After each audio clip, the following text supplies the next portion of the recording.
Bonjour à tous, aujourd'hui on termine cette courte semaine en maîtrise de la langue avec du vocabulaire et de la production écrite. Donc dans un premier temps on va aller à la recherche de mots qu'on appelle des homonymes. Donc ils ont une particularité, c'est qu'ils s'écrivent pareil, ils se prononcent pareil, mais ils ne veulent pas dire la même chose. Le but du jeu, donc, aller à la rencontre de ces mots, d'accord. Bien entendu, vous pouvez utiliser un dictionnaire ou faire une recherche sur Internet. Je vous ai fait un exemple avec l'homonyme voler. Voler, ça peut être se déplacer dans les airs ou dérober quelque chose, d'accord. Ensuite, vous avez le mot vase, poêle ou poêle, selon où on se situe, n'est-ce pas. Pêche, cousin, son, page, bar, livre, glace. Donc ces mots-là, à chaque fois, il faut expliquer les différences. Donc peut-être que sans dictionnaire, vous allez être capable d'expliquer les différences.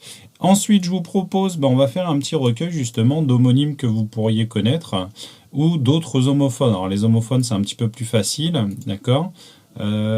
Exemple court, hein. Données, donc voilà. Maintenant, je passe à la production écrite. Alors, dans l'histoire que l'on a vue sur les fleurs de Glé, il faut que vous repreniez cette situation, trouver une situation un petit peu semblable à celle que Frédéric a vécue.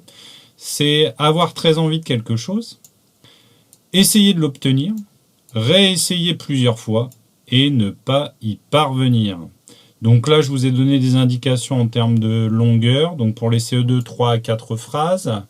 Pour les CM1, 4-5 phrases ou un petit peu plus. Voilà, sans aller trop loin, hein, sans faire 5 pages, c'est pas la peine.